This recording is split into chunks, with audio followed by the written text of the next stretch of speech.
दोस्तों नमस्कार। मैं के पी सिंह। आप देख रहे हैं अपना चहेता news channel people will. Uttar Pradesh की राजधानी लखनऊ में इन दिनों राजनीति के अशांत माहौल में कुछ ठहराव सा आ गया था।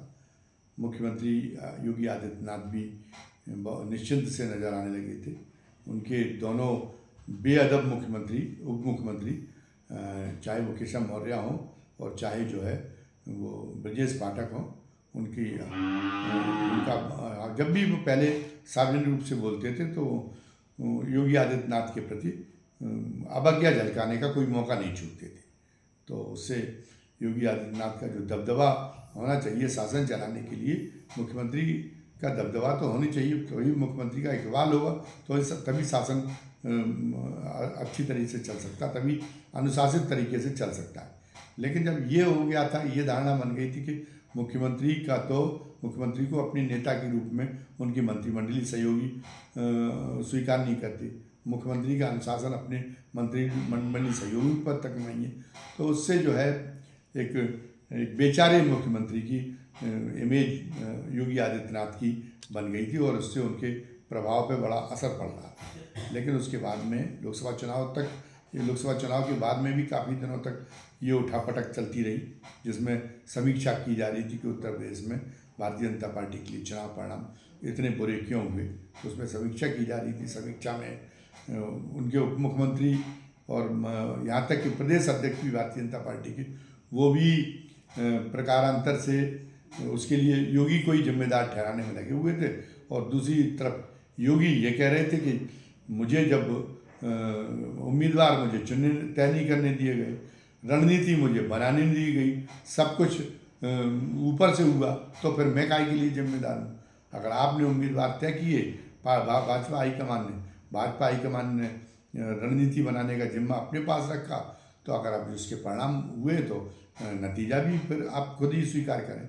तो इस रस्साकसी के बाद में जब ये देखा भारतीय जनता पार्टी के हाईकमान ने कि हम जो है कि इससे तो उल्टी हमारा ही नुकसान हो सकता है, और दूसरी तरफ ये कि उत्तर प्रदेश में योगी की अनिच्छा के कारण उन्होंने देखा कि योगी की इच्छा और अनिच्छा पर परिणाम किस कदर प्रभावित हो सकते हैं, ये भी उन्होंने देख लिया। वो भले ही उन पर बहुत बड़ा रस्त बनाए हुए थे अमित शाह केशव मौर्य पे, लेकिन योगी ने नहीं चाहा तो केशव मौर्य अपने ही निर्वाचन क्षेत्र में हार गए, तो ये भी उन्होंने देखा।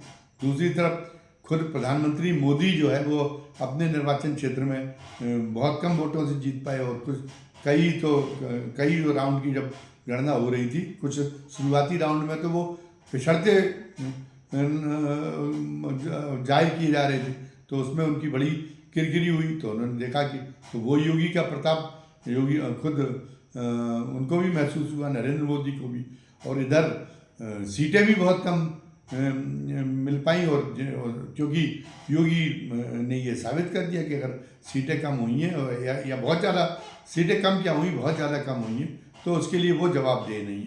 तो वो उन्होंने साबित कर दिया कि आपने अगर हमको जो है नहीं रखा फोर फ्रंट पे, तो अब तो इसलिए उसके नतीजे निकले। तो अब तो फिर भाजपा हाईकमान को लगा कि अगर उत्तर प्रदेश देश का सबसे बड़ा राज्य, सारे जो है वहीं से केंद्र सरकार का भाग्य तय होता है, तो इसलिए योगी को साध के रखना पड़ेगा, क्योंकि योगी ने उत्तर प्रदेश में ये हैसियत बना ली कि अगर उनको जो है उनको छेड़ा जाता है, और उन्होंने भी चरखा दांव का इस्तेमाल कर दिया बिना कुछ किए हुए, तो भारतीय जनता पार्टी की हाईकमान को बहुत नीचा देखना पड़ेगा, और उसके वजह से उनको लगातार राजनीतिक असुविधा का सामना करना पड़ेगा। तो उन्होंने योगी से समझौता करने में ही भलाई समझी, और इधर संघ ने भी हस्तक्षेप किया।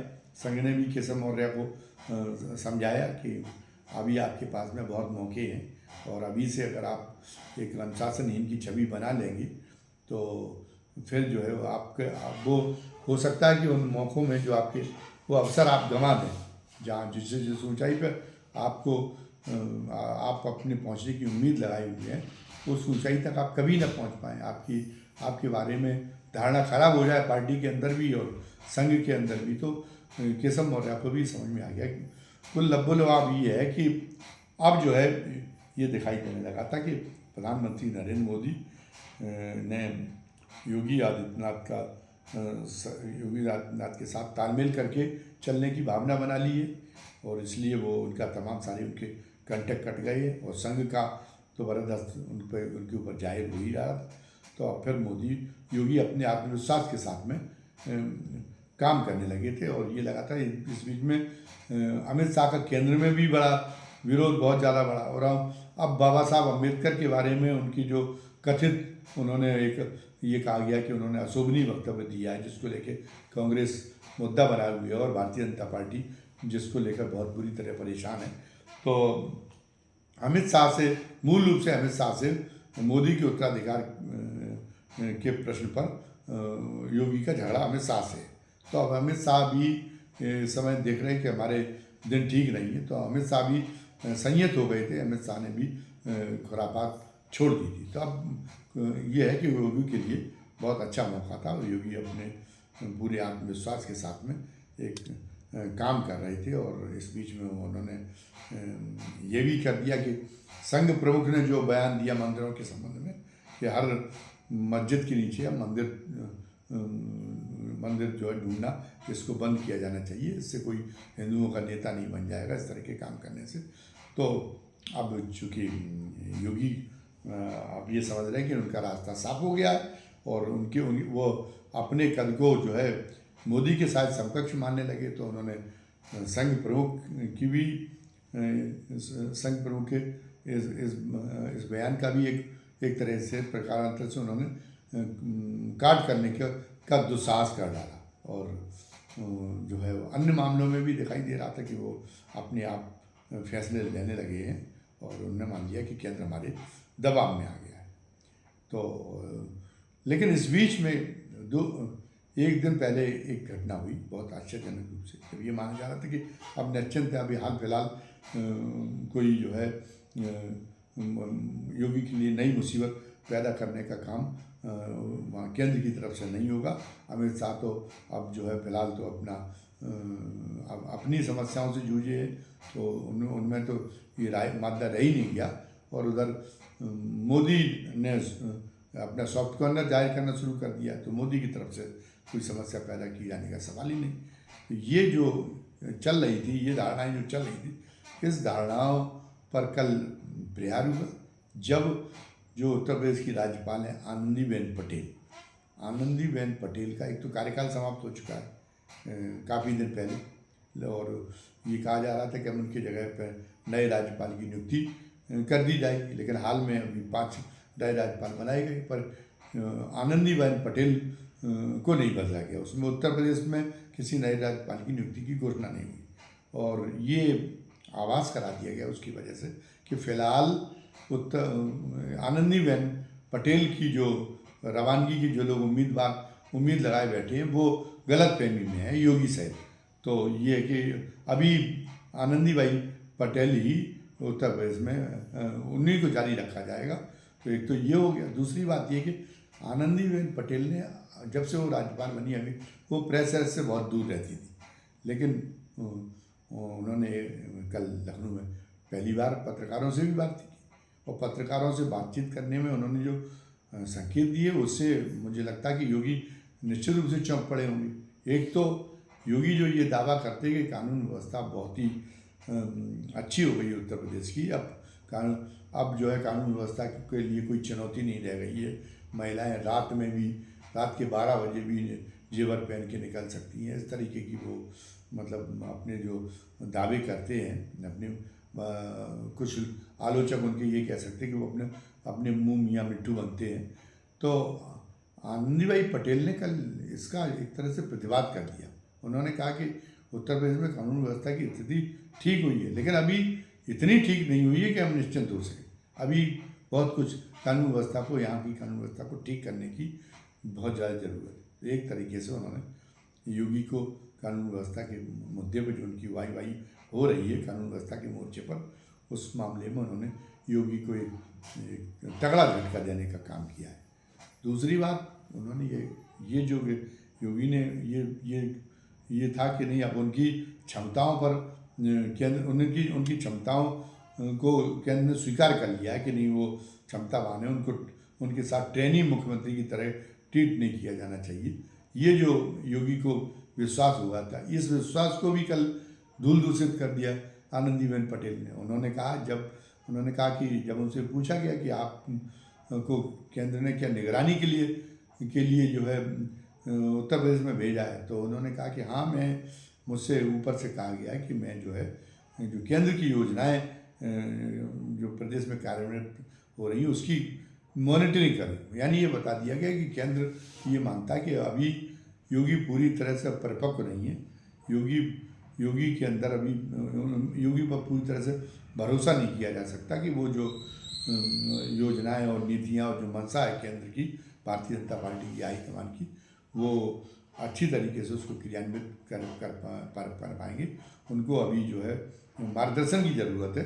तो एक तरीके से आनंदीबेन पटेल ने ये जताया कि अभी भी केंद्र यही धारणा रखता है और इसीलिए उनको मॉनिटरिंग के लिए लगा रखा है, ताकि वो मॉनिटरिंग करके देखें और कहाँ योगी चूक रहे और वहाँ योगी का मार्गदर्शन करें। तो योगी का एक तरह से योगी की जो कद है, योगी का जो बिंब बन रहा था कि योगी तो अब राजनीति के अलावा भी राजनीति में भी स्वीकार्यता में मोदी से आगे बढ़ गए हैं और कई मामलों में ये प्रशासनिक मामलों में भी, शासन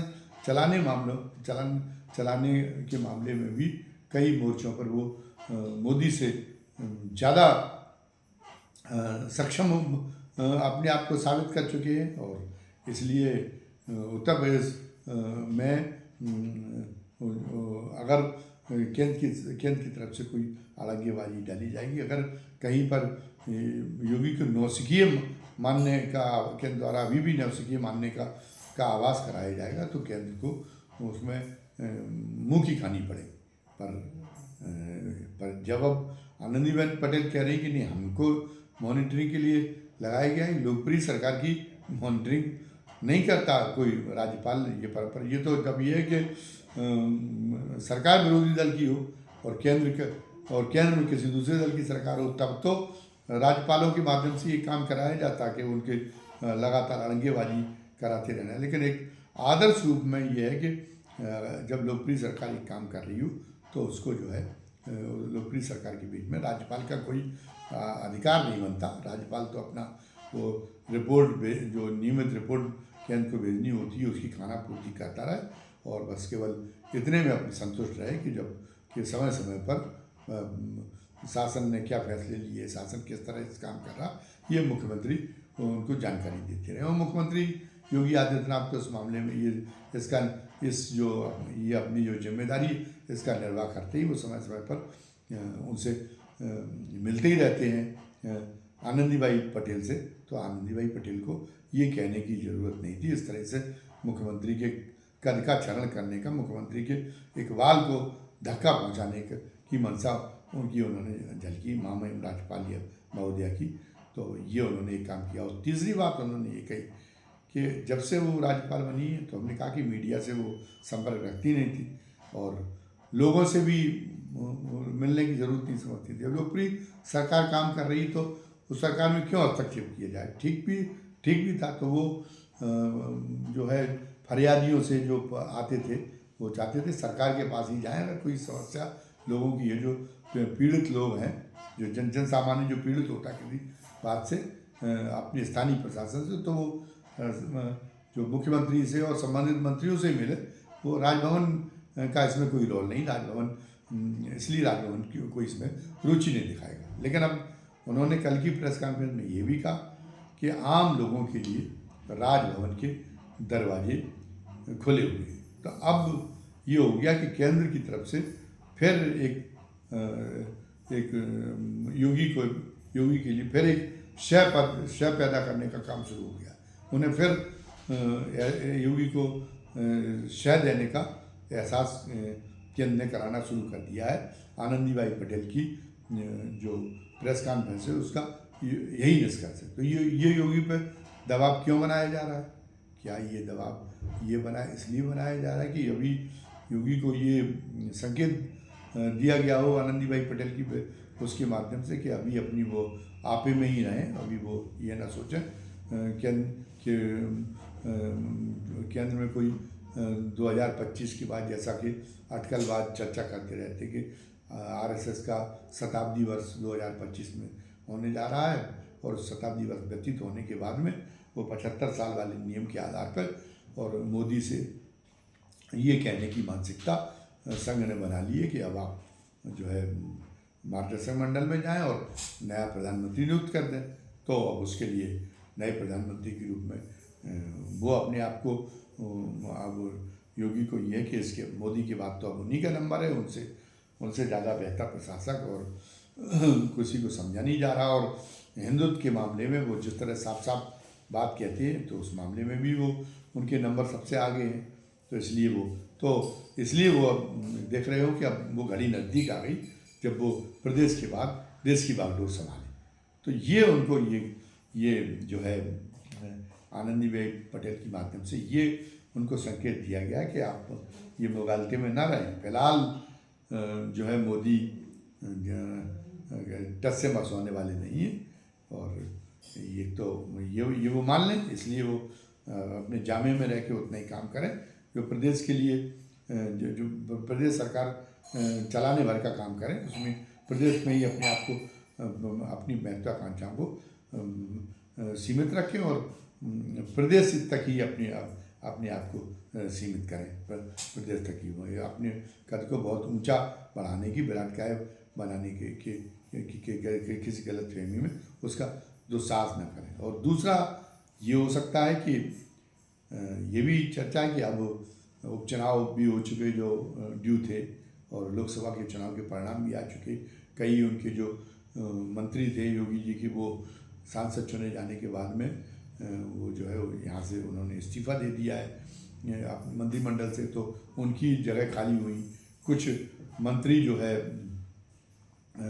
उनको रास नहीं आ रहे, जैसे मुख्यमंत्री ब्रजेश पाठक हैं, तो वो उनको हटाना है। तो जब अब खुद मुख्तार समझ के इनके बारे में योगी ने बड़ा ऊपर से संकेत लेने की बजाय खुद अपनी तरफ से तैयारी शुरू कर दी थी, और ये लग रहा था कि मलमास जैसी व्यतीत होता है।